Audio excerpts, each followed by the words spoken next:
എല്ലാവർക്കും നമസ്കാരം. Visa PSC അക്കാദമിയുടെ പുതിയൊരു വീഡിയോയിലേക്ക് എല്ലാവർക്കും സ്വാഗതം. ഇന്നത്തെ വീഡിയോയിൽ നമ്മൾ നോക്കുന്നത് ഇന്ന് നടന്ന വുമൺസ് CPO പരീക്ഷയുടെ ആനുകാലിക വിഭാഗത്തിലെ ചോദ്യങ്ങളും ഉത്തരങ്ങളുമാണ്. സ്റ്റാർഷിപ്പ് ബഹിരാകാശ പേടകം ഏത് ബഹിരാകാശ ഏജൻസിയാണ് നിർമ്മിച്ചത്? സ്റ്റാർഷിപ്പ് പറഞ്ഞേ. സ്പേസ് എക്സ് ആണ് അല്ലേ? ഇലോൺ മസ്കിന്റെ സ്പേസ് എക്സ് ആണ് സ്റ്റാർഷിപ്പ് ബഹിരാകാശ പേടകം. ഏത് ബഹിരാകാശ ഏജൻസി നിർമ്മിച്ചത്?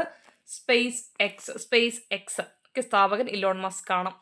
2025 ചാമ്പ്യൻസ് ട്രോഫി ഏകദിന ക്രിക്കറ്റുമായി ബന്ധപ്പെട്ട തെറ്റായ പ്രസ്താവന ഏത് എന്നാണ്. ഫൈനലിൽ ന്യൂസിലൻഡിനെതിരെ ഇന്ത്യക്ക് 4 വിക്കറ്റ് ജയം. ശരിയാണ്. ചാമ്പ്യൻസ് ട്രോഫിയിൽ ഇന്ത്യക്ക് 3ാം കിരീടം. ഈ രണ്ട് പ്രസ്താവനയും ശരിയാണ്. 3ാമത്തെ പ്രസ്താവന നോക്കിക്കേ. രോഹിത് ശർമ്മയെ ടൂർണമെന്റിലെ താരമായി തിരഞ്ഞെടുത്തു. തെറ്റാണ്. രജിൻ രവീന്ദ്രയാണ് ടൂർണമെന്റിലെ താരമായിട്ട് തിരഞ്ഞെടുത്തത്. അപ്പോൾ 3 മാത്രം തെറ്റ്. ഓപ്ഷൻ ഡി ആണ് ഉത്തരം. 3 മാത്രം തെറ്റ്. രോഹിത് ശർമ്മയല്ല, രജിൻ രവീന്ദ്രയാണ് താരം. രജിൻ രവീന്ദ്ര. ഇന്ത്യയുടെ ഇപ്പോഴത്തെ ദേശീയ മനുഷ്യാവകാശ കമ്മീഷൻ ചെയർമാൻ ആരാണ്? ദേശീയ മനുഷ്യാവകാശ കമ്മീഷൻ ചെയർമാൻ വി രാമസുബ്രഹ്മണ്യൻ. ശരിയായ പ്രസ്താവന കണ്ടെത്തുക. ആൻ മക്ക്ലെയിനും നിക്കോൾ അയേഴ്സിനും ഒപ്പമാണ് സുനിത വില്യംസും ബുച്ച് വിൽമോറും ബഹിരാകാശത്ത് നിന്നും ഫ്ലോറിഡയുടെ തീരക്കടലിൽ ഇറങ്ങിയത്. ഒരു യൂറോപ്യൻ സ്പേസ് ഏജൻസിയാണ് സ്പേസ് എക്സ്.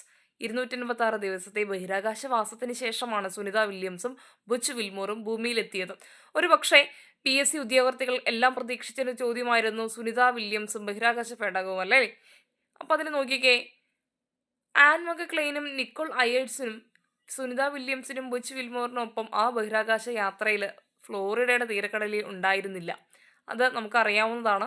ഒരു യൂറോപ്യൻ സ്പേസ് ഏജൻസി അല്ല, അമേരിക്കൻ സ്പേസ് ഏജൻസിയാണ് സ്പേസ് എക്സ്. സ്ഥാപകൻ ഇലോൺ മസ്ക് ആണെന്ന് പറഞ്ഞിരുന്നു. 286 ദിവസത്തെ ബഹിരാകാശവാസം എന്നത് ശരിയാണ്. അപ്പോൾ ഇതിൽ വളരെ കൺഫ്യൂഷൻ ആവശ്യമൊന്നുമില്ല. എളുപ്പമാണ്. വളരെ എളുപ്പത്തിൽ ഉത്തരം കണ്ടെത്താൻ സാധിക്കും. 2ാമത്തെ പ്രസ്താവനയും 1ാമത്തെ പ്രസ്താവനയും തെറ്റാണ്. അപ്പം ശരിയായ പ്രസ്താവന ഏത് മാത്രമാണ്? 3 മാത്രമാണ്. 3 മാത്രം ശരിയെന്ന് നോക്കിയാൽ മതി. അപ്പോൾ ആൻ മക്ക്ലെയിനും നിക്കോൾ അയേഴ്സിനും ഒപ്പം അല്ല സുനിത വില്യംസ് ബുച്ച് വിൽമോറും ഫ്ലോറിഡയുടെ തീരക്കടലിൽ ഇറങ്ങിയതെന്ന് ഓർക്കണം. അമേരിക്കൻ സ്വകാര്യ സ്ഥാപനമാണ് നമ്മുടെ സ്പേസ് എക്സ്. സ്ഥാപിച്ചത് ഇലോൺ മസ്ക് ആണെന്ന് ഓർക്കണം. 286 ദിവസം ബഹിരാകാശവാസം അവിടെ നടത്തിയതിനു ശേഷമാണ് സുനിത വില്യംസും ബുച്ച് വിൽമോറും തീരത്തെത്തിയത്. കൗമുദിയിൽ വന്നൊരു പേപ്പർ ക്ലിപ്പാണ്. നോക്കിക്കേ. ബഹിരാകാശ ഇതിഹാസം ഭൂമിയുടെ മടിയിൽ സുരക്ഷിതയായി സുനിത. നാസയും സ്പേസ് എക്സും കണക്കുകൂട്ടിയ കൃത്യസമയത്തായിരുന്നു ലാൻഡിംഗ്. നീലാകാശത്ത് നിന്ന് കടലിലേക്ക് ആ താഴികക്കുടം വന്നിറങ്ങി. ഇന്ത്യൻ സമയം ഇന്നലെ പുലർച്ചെ 3:27 മെക്സിക്കോ ഉൾക്കടലിലെ ഗൾഫ് ഓഫ് അമേരിക്കയാണ് മെക്സിക്കോ ഉൾക്കടൽ അല്ലേ? തിരമാലകളിൽ സ്പേസ് എക്സിന്റെ ക്രൂ ഡ്രാഗൺ ഫ്രീഡം പേടകം മുത്തമിട്ടത്. ഫ്ലോറിഡയിലെ ടാലഹാസി നഗരത്തോട് ചേർന്ന ഇടമാണിത്. ഇതെല്ലാം പ്രതീക്ഷിച്ചോളൂ. ഫ്ലോറിഡയിലെ ടാലഹാസി നഗരത്തോട് ചേർന്ന ഇടമാണിത്. 9 മാസം ബഹിരാകാശ നിലയത്തിൽ തങ്ങേണ്ടി വന്ന സുനിത വില്യംസും ബുച്ച് വിൽമോറും ഭൂമിയുടെ കരങ്ങളിലെത്തിയ ആവേശത്തിലാണ് ലോകം. US നേവിയുടെയും കോസ്റ്റ് ഗാർഡിന്റെയും ചെറു ബോട്ടുകൾ പേടകത്തെ പലവട്ടം വലം വെച്ചു. എല്ലാം സുരക്ഷിതമെന്ന് ഉറപ്പാക്കി. പ്രകൃതിയുടെ വരവേൽപ്പായി ഡോൾഫിനുകളും വലം വെച്ചു. നാസയും സ്പേസ് എക്സും അറിയിച്ച പ്രകാരമായിരുന്നു ലാൻഡിംഗ്. സെപ്റ്റംബറിൽ നിലയത്തിലെത്തിയ നിക്ക് ഹേഗും അലക്സാണ്ടർ ഗോർബുനോവും മടക്കയാത്രയിൽ ഇവർക്കൊപ്പം ഉണ്ടായിരുന്നു. അപ്പോൾ അവരുടെ ഒപ്പം മടക്കയാത്രയിൽ ഉണ്ടായിരുന്ന വ്യക്തികൾ ആരൊക്കെയാണ്? നിക്ക് ഹേഗും അലക്സാണ്ടർ ഗോർബുനോവുമാണ്. ഇനി വരുന്ന പരീക്ഷയ്ക്ക് നിർബന്ധമായിട്ടും പ്രതീക്ഷിക്കാവുന്ന ചോദ്യം ഇതിനകത്ത് ഒളിഞ്ഞിരിപ്പുണ്ട്. 2025 മെയ് 2 പ്രധാനമന്ത്രി നരേന്ദ്രമോദി ഉദ്ഘാടനം ചെയ്ത വിഴിഞ്ഞം തുറമുഖത്തിന്റെ പ്രധാന സവിശേഷതകൾ. വിഴിഞ്ഞം തുറമുഖം പ്രതീക്ഷിക്കാവുന്ന ചോദ്യം തന്നെയായിരുന്നു അല്ലേ? ഇന്ത്യയിലെ ആദ്യത്തെ ആഴക്കടൽ ഷിപ്മെന്റ് തുറമുഖം, ഇന്ത്യയിലെ ആദ്യത്തെ ഓട്ടോമേറ്റഡ് തുറമുഖം, അന്താരാഷ്ട്ര ഷിപ്പിംഗ് പാതയോട് നേരിട്ട് സ്ഥിതി ചെയ്യുന്ന ഏക ഇന്ത്യൻ തുറമുഖം, ഇന്ത്യയിലെ ഏറ്റവും ആഴമേറിയ ബ്രേക്ക് വാട്ടർ. നോക്കിക്കേ. ഈ 4 പ്രസ്താവനയും ശരിയാണ്. ഇന്ത്യയിലെ ആദ്യത്തെ ആഴക്കടൽ ഷിപ്മെന്റ് തുറമുഖം, ഇന്ത്യയിലെ ആദ്യത്തെ ഓട്ടോമേറ്റഡ് തുറമുഖം, അന്താരാഷ്ട്ര ഷിപ്പിംഗ് പാതയോട് നേരിട്ട് സ്ഥിതി ചെയ്യുന്ന ഏക ഇന്ത്യൻ തുറമുഖം, ഇന്ത്യയിലെ ഏറ്റവും ആഴമേറിയ ബ്രേക്ക് വാട്ടർ. എല്ലാം ഉത്തരം വിഴിഞ്ഞമാണ്. കേരളത്തിൽ ഏതു ചരിത്ര സംഭവത്തിന്റെ 100ാം വാർഷികമാണ് 2024 ആഘോഷിക്കുന്നത്? അതിപ്രാധാന്യമുള്ള വിഷയം തന്നെയായിരുന്നു. ഏതാണ്?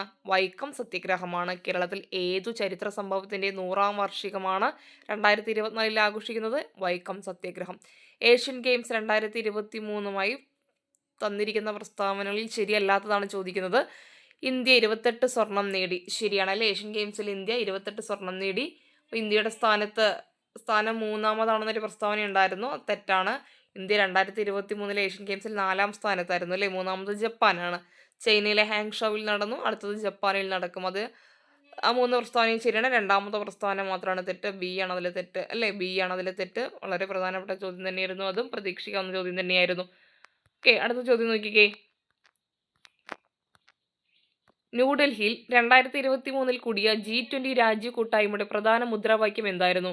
ന്യൂഡൽഹിയിൽ 2023 കൂടിയ G20 രാജ്യ കൂട്ടായ്മയുടെ പ്രധാന മുദ്രാവാക്യം ഒരു ഭൂമി ഒരു കുടുംബം ഒരു ഭാവി. ഒരു ഭൂമി ഒരു കുടുംബം ഒരു ഭാവി എന്നതാണ് ന്യൂഡൽഹി 2023 കൂടിയ G20 രാജ്യ കൂട്ടായ്മയുടെ പ്രധാന മുദ്രാവാക്യം. അമൃതകാലം എന്ന ആശയം എന്തുമായി ബന്ധപ്പെട്ടിരിക്കുന്നു? അമൃതകാൽ എന്ന ആശയവുമായി ബന്ധമില്ലാത്ത ഏതാണ്? നോക്കിയേ, 2022-23 യൂണിയൻ ബജറ്റ് എന്നാണ്. തെറ്റാണ്. 2023-24 യൂണിയൻ ബജറ്റ്. ഓക്കെ, ഇന്ത്യ 100-ാം വാർഷികത്തിൽ നിൽക്കുന്നു. 25 വർഷ കാലഘട്ടം സപ്തഋഷി എന്നാണ്. അതെല്ലാം ശരിയാണല്ലേ? 2022-2023 യൂണിയൻ ബജറ്റ് അല്ല, 2023-2024 യൂണിയൻ ബജറ്റാണ്. 2023-2024 യൂണിയൻ ബജറ്റാണ്. അപ്പോൾ ഓപ്ഷൻ എ ആണ് തെറ്റായ പ്രസ്താവന. ബന്ധമില്ലാത്തത് ഓപ്ഷൻ എ ആണ്. 2023-24 യൂണിയൻ ബജറ്റാണ്. നമുക്ക് ഓപ്ഷനിൽ 22-23 ആയതുകൊണ്ട് തെറ്റായത് ഓപ്ഷൻ എ ആണ്. കൂടുതൽ ചോദ്യങ്ങളും ഉത്തരങ്ങളുമായി വീണ്ടും കാണാം. നന്ദി, നമസ്കാരം.